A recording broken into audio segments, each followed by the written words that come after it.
We are reading from Srimad Bhagavatam, Canto 10, Chapter 2, verse 15. Garbhe pranite devakya Rohini yoga nidraya Aho visamsito garbha Iti para vichukrushu Garbhe pranite devakya Rohinim yoga nidrayam Aho vishramsito garbha Iti para vichukrushu. Okay, please.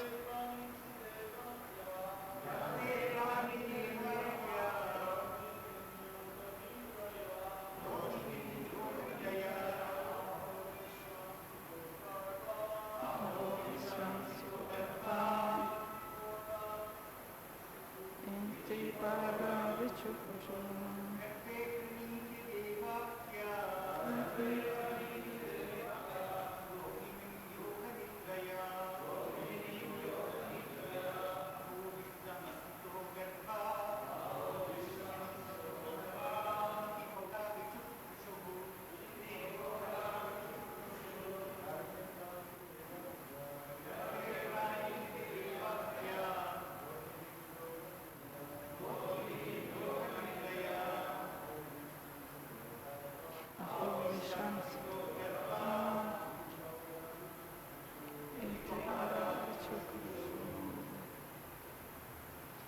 Matajis. Garbhe pranite devakya Rohini yoga nidrayam Aho visramsito garbham Iti para vichukrushu Garbhe pranite devakya Rohinim yoga nidraya Aho vishramsito garbha Iti para vichukrushu. Okay, word for word. Garbhe, when the embryo pranite was carried from the womb, Devakya of Devaki, Rohinim to the womb of Rohini, Yoganidraya by the spiritual energy called Yogamaya. Aho, alas, Visramsita is lost. Garbha, the embryo. Iti, thus. Pauraha, all the inhabitants of the house. Vichukrushu, lamented. Okay, translation and purport by His Divine Grace A.C. Bhaktivedanta Swami Prabhupada.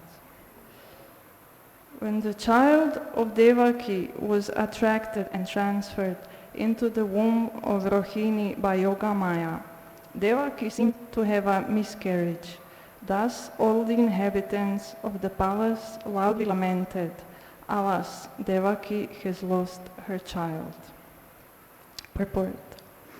All the inhabitants of the palace includes Kamsa. When everyone lamented, Kamsa joined in compassion, thinking that perhaps because of drugs or some other external means, Devaki had undergone this abortion.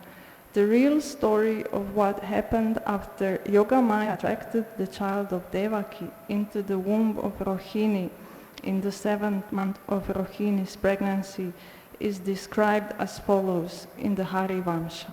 At midnight, while Rohini was deeply sleeping, she experienced, as if in a dream, that she had undergone a miscarriage.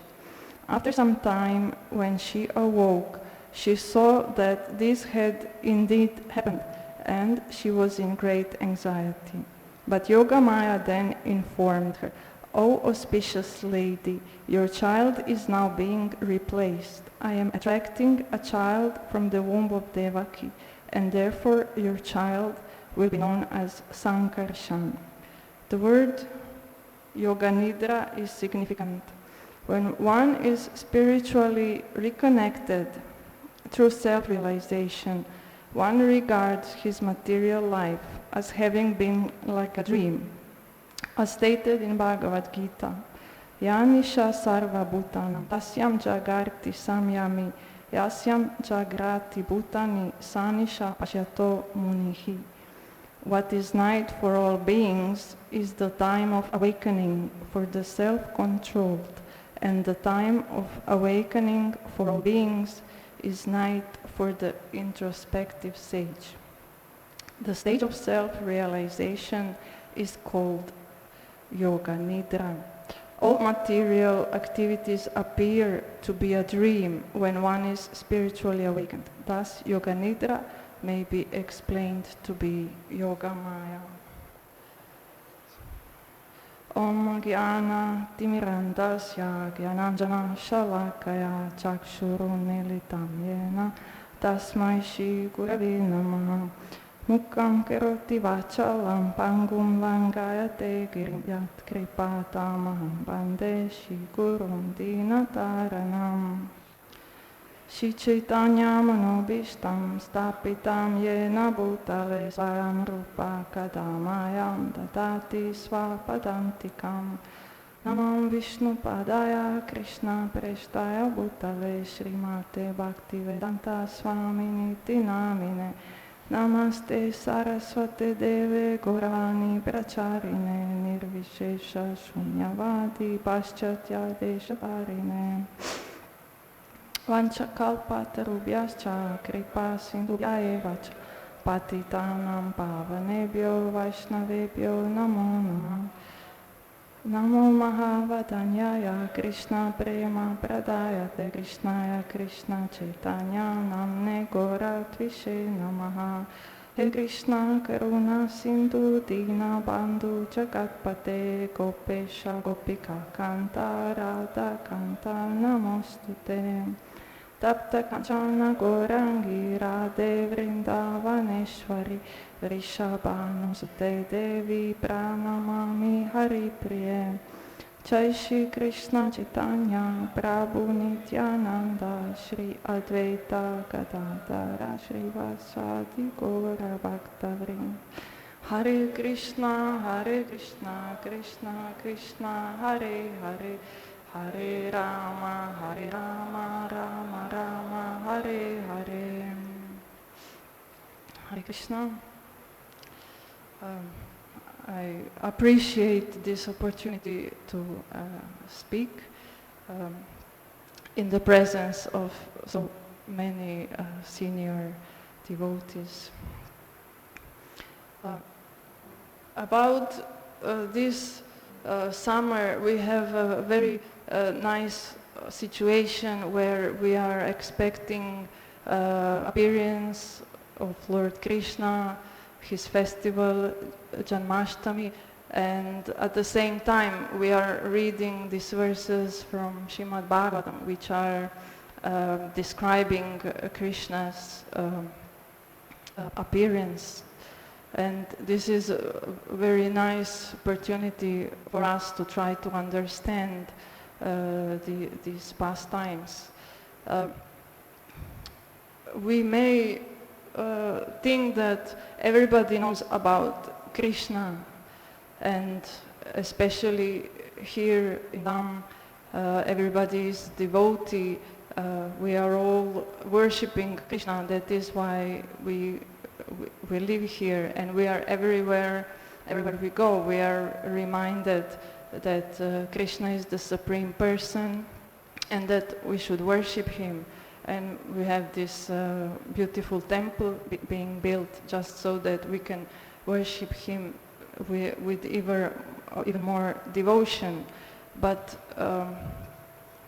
if we would go outside and travel a little bit to other parts of this world, we would find that many people, they have never heard about Krishna, or they have heard, but they don't think that he's the Supreme Person. And because I have a memory when first time I heard about Krishna from some yoga teachers, then this is what in the Western world you usually hear, that some traditional people in India, they would say that Krishna is Supreme Person or God, but then he was dancing with other people's wives, so how can he be God? So this is not clear if he's God or if he's some just some hero from the past. And later, by the fortune of meeting the devotees, when we are given, usually in the beginning, when somebody is preached to as a young devotee, he is given a Krishna book. So although in the first canto Srila Prabhupada says that we should not go directly to Krishna's pastimes, and we should hear all the 9 cantos before the 10th cantos, so that we can become purified from material contamination and thus qualified to hear Krishna. Otherwise, we would not understand him, and we would think that he is just ordinary person. But usually when devotees in the West, when they are preached, when they become devotees, they are given Krishna book. And then this is how, this is the first story we hear about Krishna is about his taking birth. And so there is nothing unusual about this, because we have all taken birth, and then it is natural to conclude that Krishna is just like us. But his birth, we can immediately see it's not exactly like our birth. It's a little bit complicated. And then first what happens is that these 6 demons are born in the womb of Devaki. They are all killed. So this is already a problematic situation for somebody to understand. Why would, if somebody is God and he's appearing in material world, then why would he make his parents go through all this trouble of being in a prison, chained, and having his older brothers being killed? And the next thing we heard is that Balaram appears, but then he's transferred into the womb of Rohini, who is not in Mathura, she is in Vrindavan, in the house of Nanda Maharaj. So then we are again confused and might be asked this question. So if Rohini is Balaram's eternal mother, or real mother, why was there need for him to appear first in the womb of Devaki and then be transferred during the pregnancy, which is mysterious thing. We don't see things like this in our experience. And then finally Krishna appears. But then he's immediately also transferred to Vrindavan, where he is merged with Krishna, who has taken birth from the womb of Mother Yashoda, together with his sister.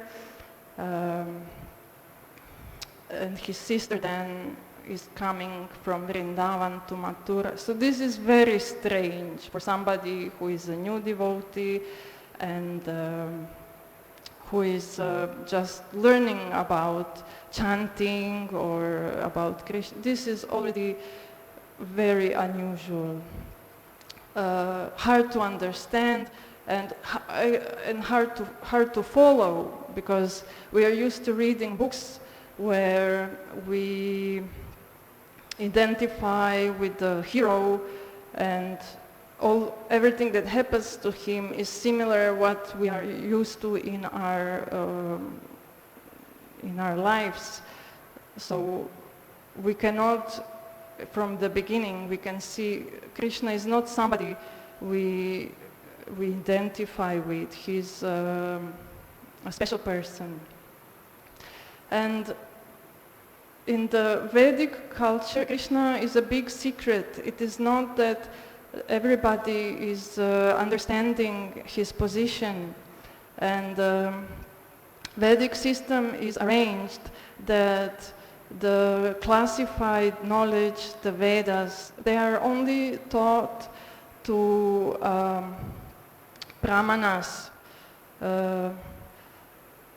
They're not taught to the general mass of people, because it is understood that they will not be able to understand this knowledge. That is why they are given duties to perform, and then there are specific duties for each varna, and by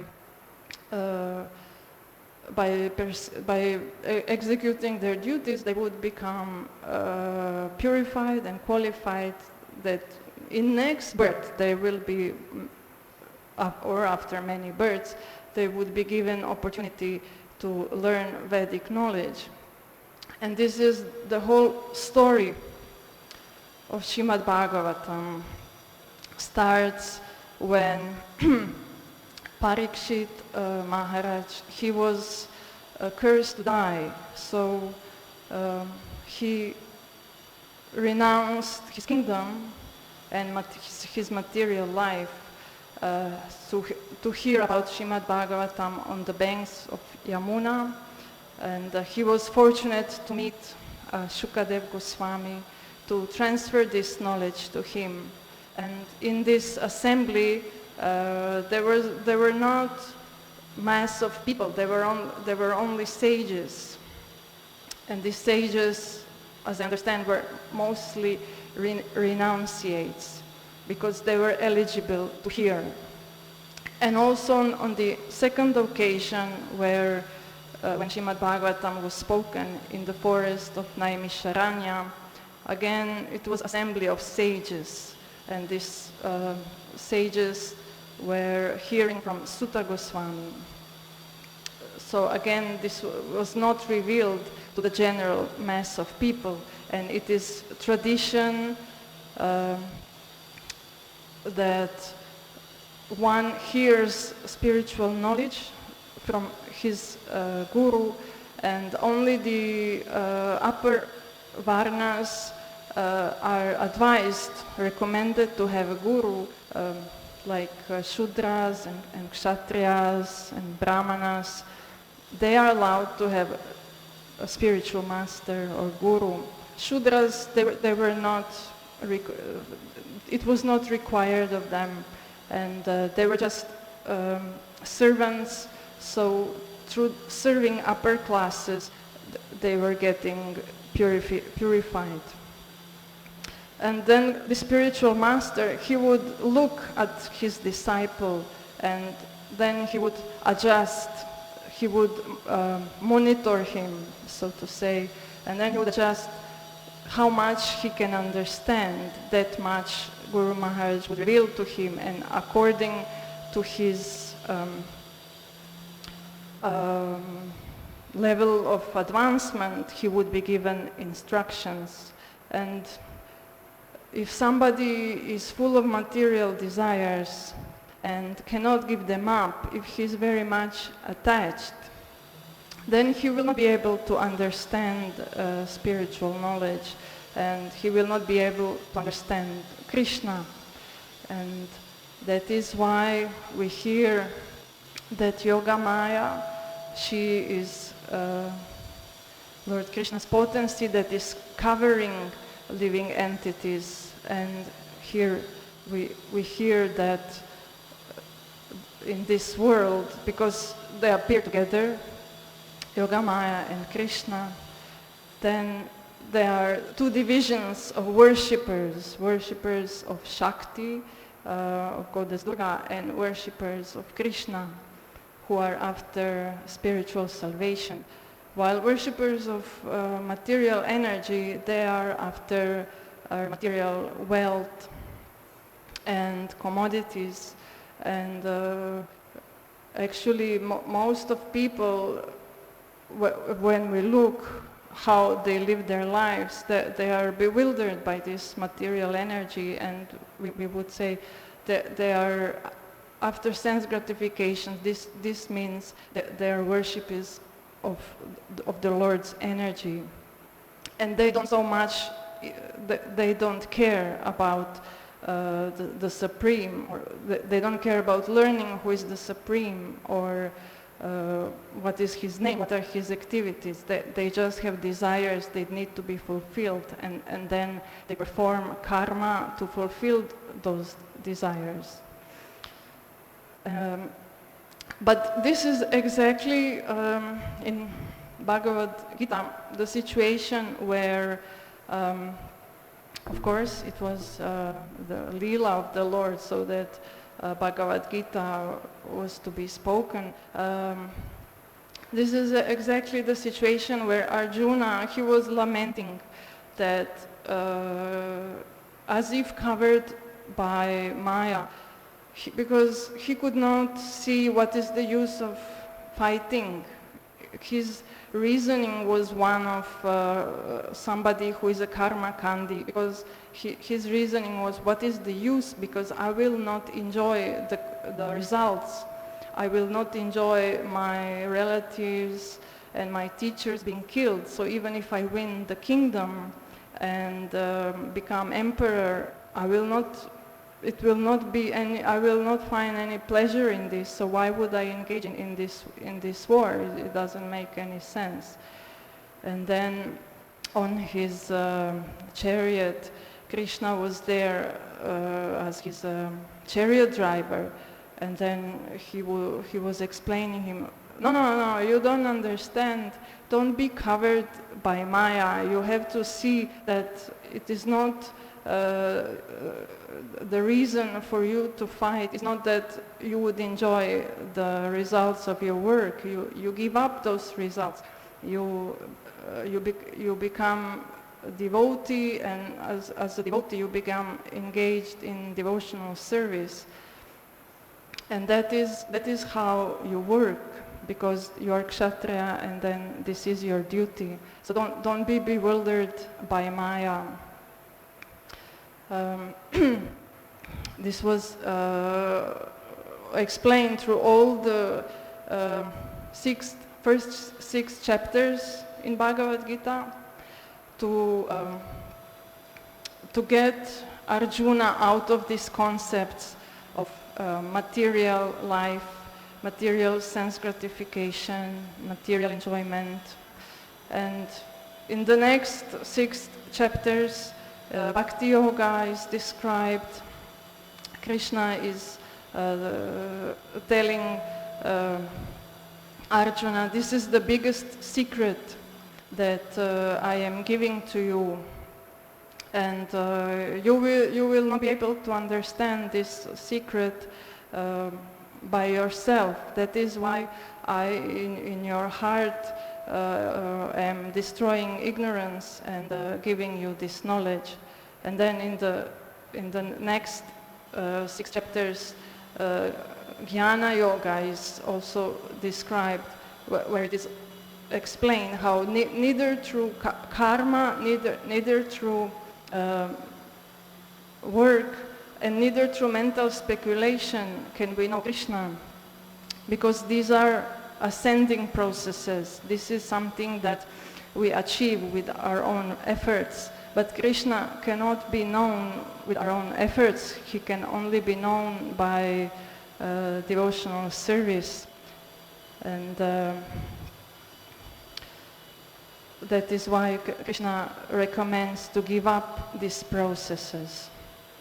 And soon we will hear about how Lord Brahma was also bewildered by Yogamaya in Brahma Vimohana Lila, where he could not understand how can Krishna be the Supreme Person, and at the same time how can he eat some rice and yogurt in his left hand and take care of cows with his cowherd boyfriends.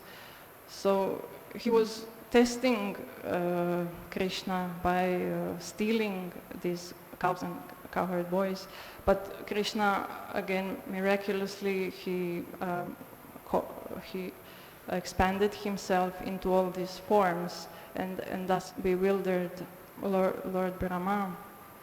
And then because in the explanation of Bhaktivinoda Thakur about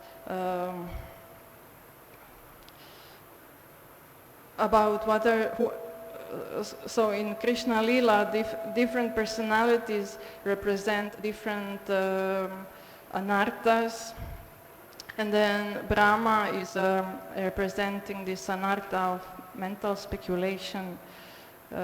So he's, after being defeated, after understanding that Krishna is actually the Supreme Person, he's reciting his prayers.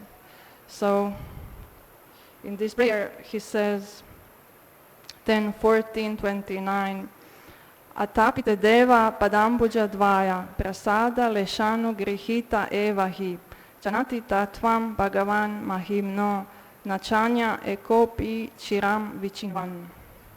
That says, my Lord, if one is favored by even a slight trace of the mercy of your lotus feet, he can understand the greatness of your personality.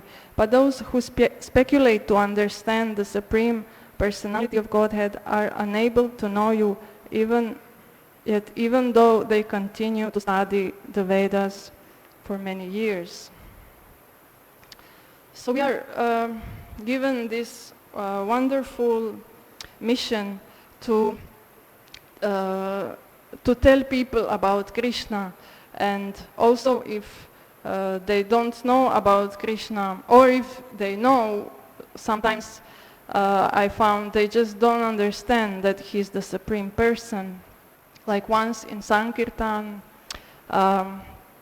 in my very short Sankirtan career, I was distributing books a couple of weeks in Brussels, in Belgium, and I met many people who originally are from India, but living there.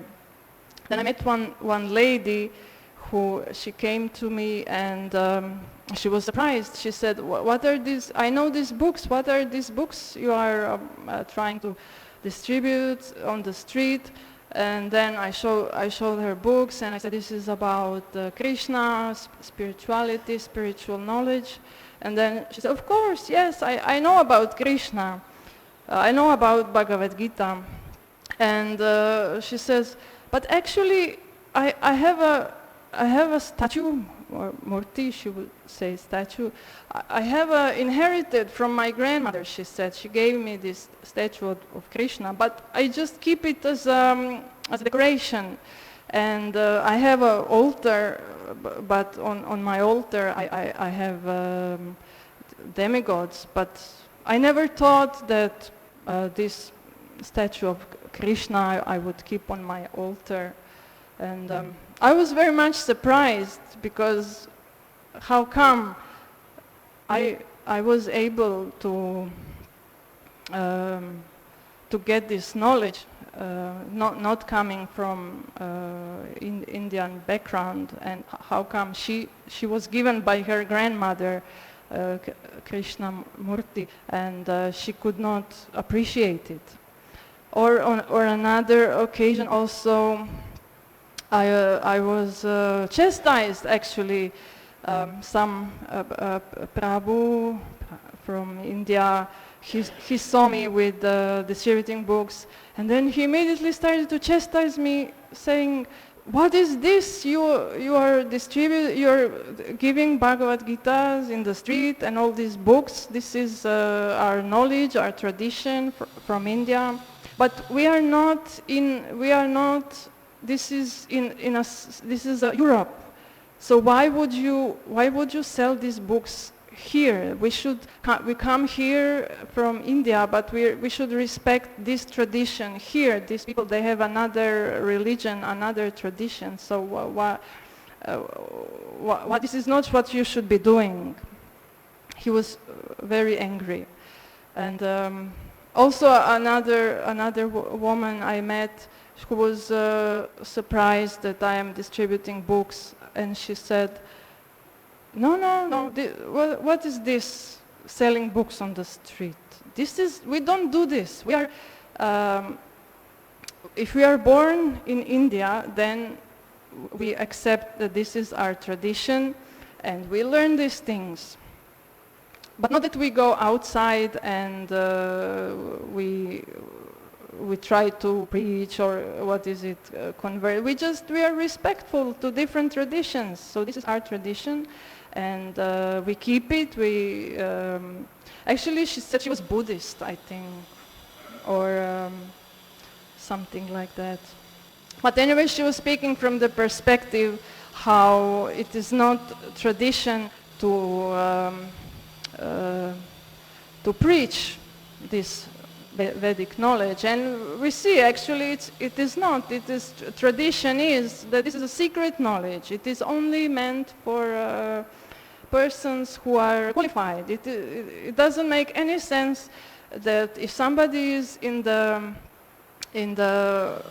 born in a different tradition, he doesn't know about Krishna. He doesn't even want to know. So why would we go there and try to think of ways to get him to know and to understand that Krishna is the Supreme Person? This would be a very difficult task, and apparently almost impossible. But this is what is our mission. This is the mission of Lord Chaitanya, and it was the mission of all of our acharyas, and it was also the mission which Srila Prabhupada took to heart very much. And even though he was discouraged all his life by leaders, by his peers, he didn't have support. Nevertheless, he took this mission as order of his spiritual master, and he went to all the trouble to go to New York and to preach and to accept disciples, and then to travel and open centers so that this world would have International Society for Krishna Consciousness, which has this purpose to tell people about Krishna and to tell us also about Krishna, because to understand who is Krishna is so important. So one can ask, why is it so important? Actually, maybe I don't care who is Krishna, but this is important because the purpose of spiritual life is not taking birth again and going back to Godhead. So this can only be achieved if we know who is Krishna. And I would like to read how in this Bhagavad Gita, chapter 2, verse 51, Krishna says to Arjuna, Karmajam buddhi yukta hi bhavam tyaktva manishina janma bandha vinirmukta padam gachanti anamayam. By thus engaging in devotional service to the Lord, great sages or devotees free themselves from the results of work in the material world. In this way, they become free from the cycle of birth and death, and attain the state beyond all miseries by going back to Godhead. So that is why in Srimad Bhagavatam we hear so many stories about births and pregnancies, and it is not surprising that this is one very important subject. It would be, one could ask oneself, why would it be so important for these sages if they are sitting on the banks of Ganges or they are in Naimisharanya forest, and there are no members of the general society there, so they are devoted especially to hearing and understanding these Vedas, and as this is the highest, the cream of all the Vedic literature, Bhagavata Purana. It is a natural commentary on Vedanta Sutra. So what is the need of mentioning so many pregnancies and Krishna's pregnancy? And this is why we learn that to not be born again, this is also our mission, to attain the spiritual world. And I'd like to also reverse to, actually this was mentioned recently, have it here, in the purport of 8th verse of this chapter, the explanation by Vishwanath Chakravarti Thakur, who is explaining the influence of these Leelas. And his explanation is very revolutionary, because we see in most shastras in the world, so demons are condemned, and we hear also in Srimad Bhagavatam, demons are condemned.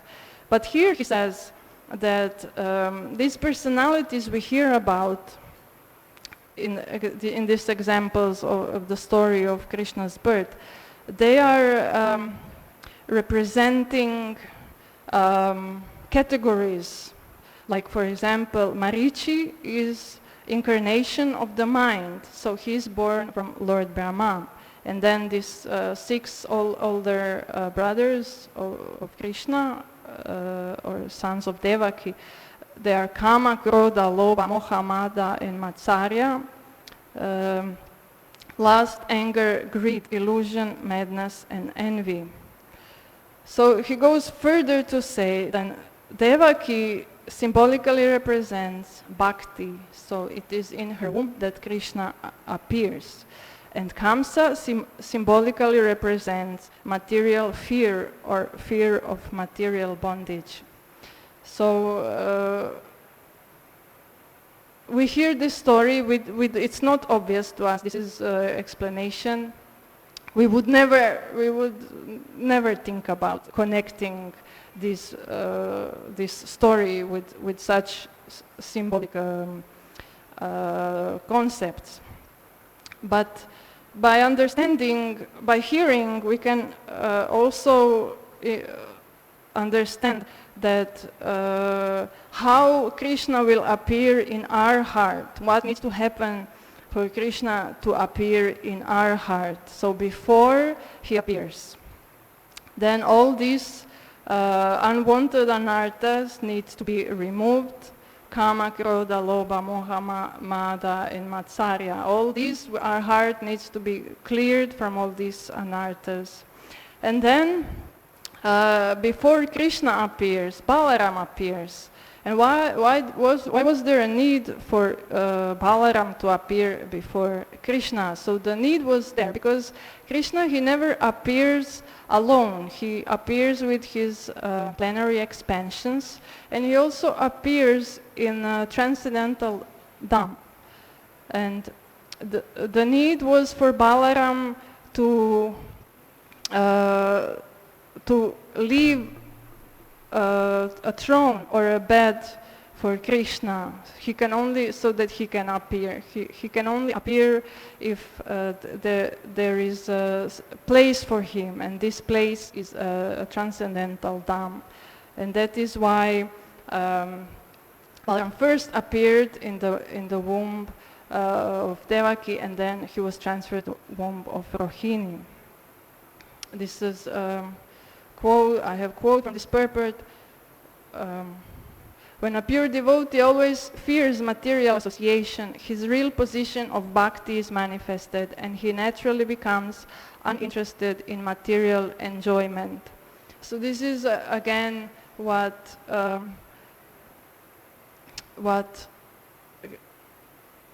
we hear in Bhagavad Gita in the beginning, that devotees are not engaged in sense gratification. They leave behind all this bewilderment, and they devote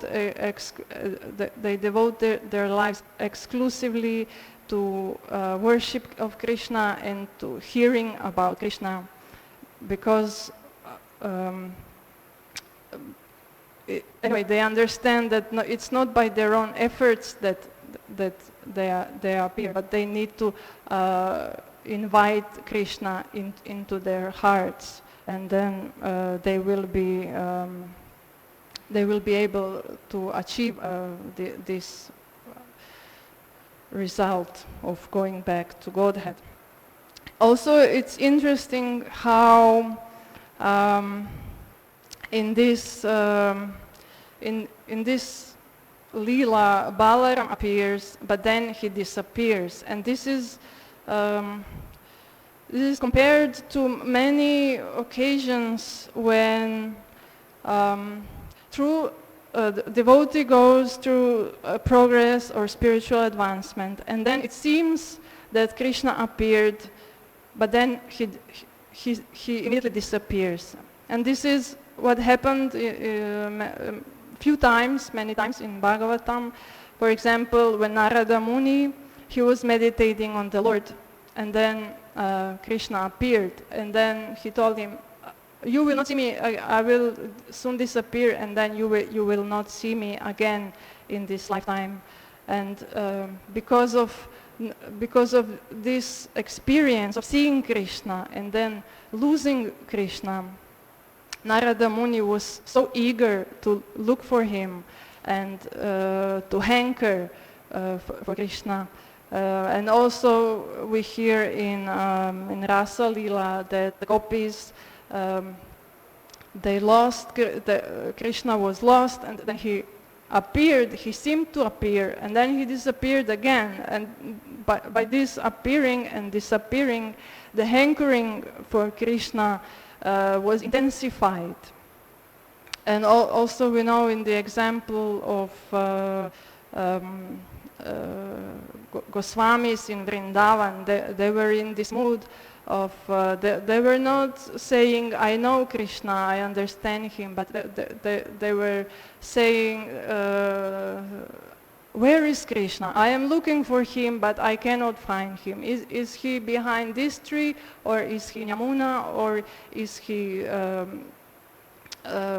bathing in a lake?" They were, their mood was the mood of separation and the mood of looking for him and hankering for Krishna. And this is what is attracting Krishna to reveal himself. So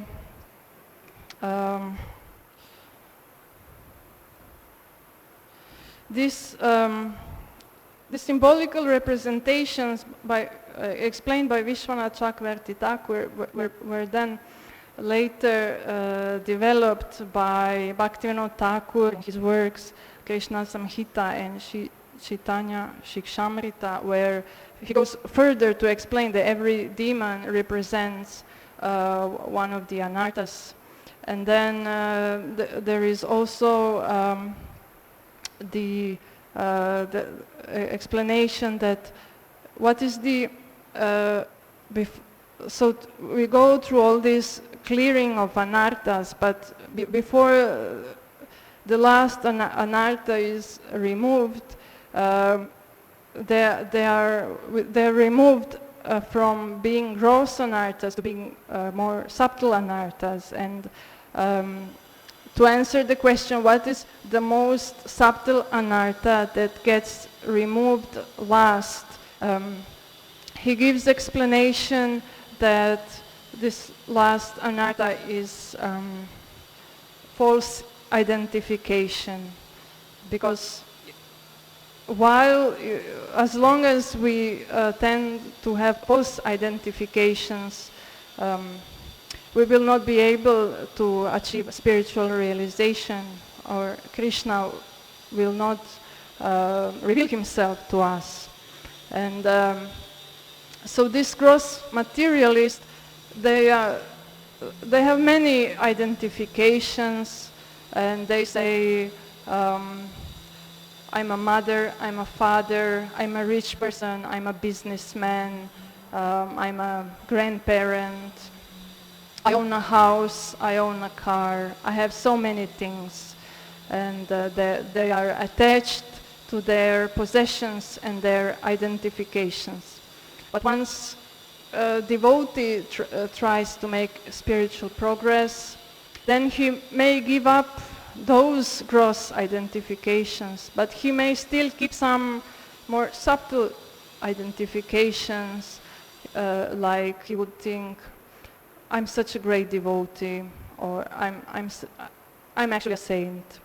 And he may be a great devotee, and he may be a saint also, but as long as he keeps these identities in his mind, this is the condition that Krishna will have to, he will have to give up for Krishna to appear. And our only identification should be that we are servant of Krishna, and that is how we can achieve this big mission of not taking birth again. So I would like to stop here and see if there are any comments or questions. Yes.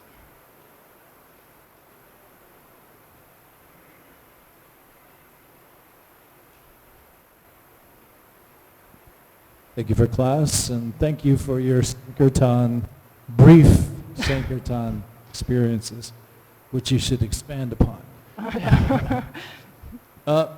Speaking of your Sankirtan experiences, you were mentioning how you were speaking to somebody and they were saying, this is my culture, I know all these things. I don't think people growing up in India realize just how far out Krishna is to a Western person. Right? I mean, it's like amazing. And like you, my first book was Krishna book. And I was like, that's a real test right there. Are you going to say this is just crazy stories, or are you like, this is amazing, this is God? So my question is, how is it that some people, especially in the West, when given this opportunity to know Krishna, blow it off, where others take to it? Because those of us who take to it, are we just really advanced devotees in hiding and now we're coming out?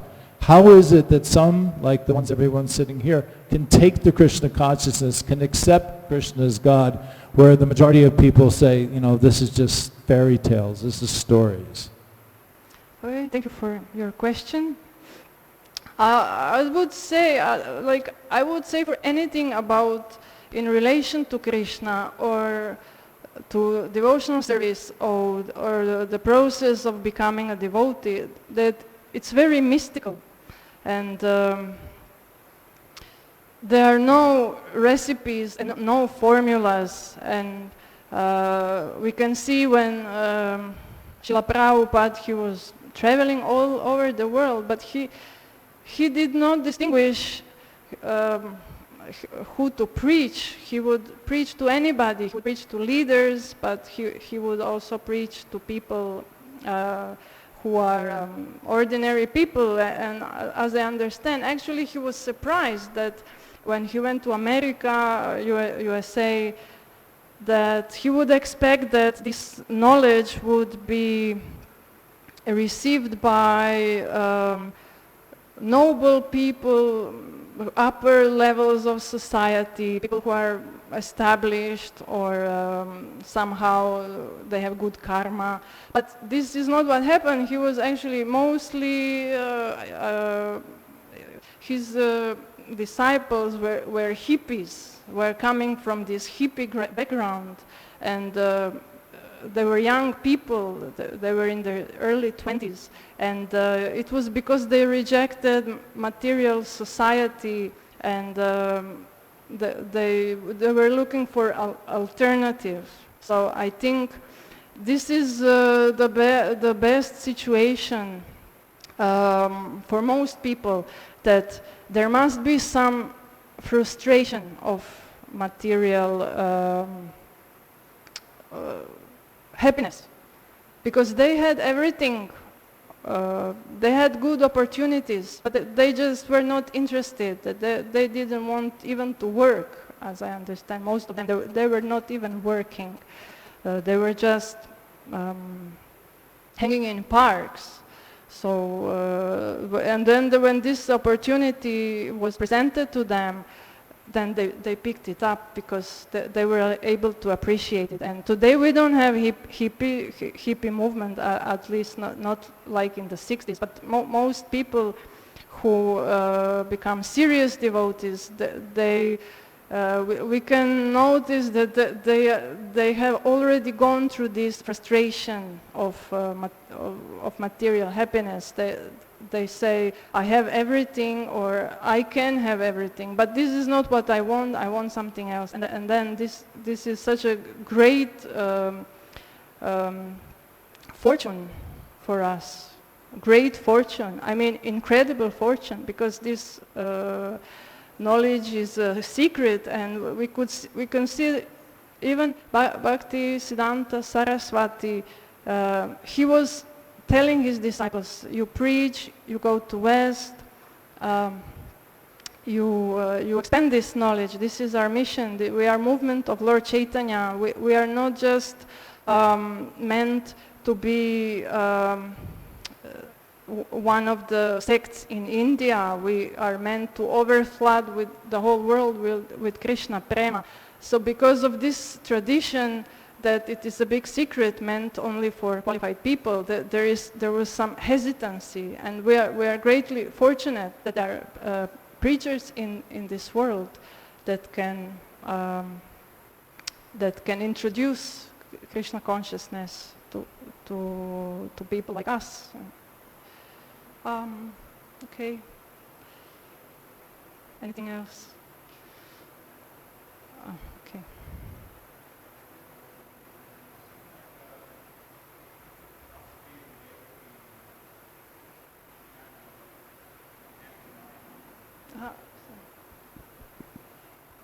Even great devotees. They perform many penances, austerities, devotional service for Krishna, to have Krishna as their son. But their life seemed, the story makes it sound like the reward wasn't very blissful. Like they had all their children killed up until they had a miscarriage, which isn't very much fun, and then Krishna finally appears and then immediately leaves. He leaves. And they're left in the prison for years while Krishna's in Vrindavan. I'm not sure if they ever really get Krishna as their son, because by the next time they see him, he's all grown up. Yeah. He's on his way moving to Dwarka. Yeah. So how could they be happy with all that misery? That is the qualification of surrender, is that they were performing austerities to have Krishna as their son. They did 10,000 years austerities because it was their desire. And this is how it happens that devotee surrenders and then he accepts any condition coming from Krishna. And it is explained from what I heard that it was their choice. They chose this. This is what it means to be qualified to be Krishna's parent in this world. That no matter how the situation comes out, that they are still happy, so much happy to have Krishna as their son, that they don't mind any material consideration, and it was not a suffering for them in that sense, because this was their desire. So if it's not, when surrender happens, it's not under our condition, it's under Krishna's condition. So whatever he's asking of us, we accept. So he was asking Devaki Vasudeva, so this is my Leela, this is how I want to appear, and would you like to participate in my Leela? You will have to apparently materialist, you will have to go through all the suffering, you will not see me. But do you accept? And they said, yes, of course, no problem for us. We just want to have you as a son. This is how I understand. That it was their desire to please him. So the devotees, we accept any whatever is coming for Krishna as his pleasure, we accept.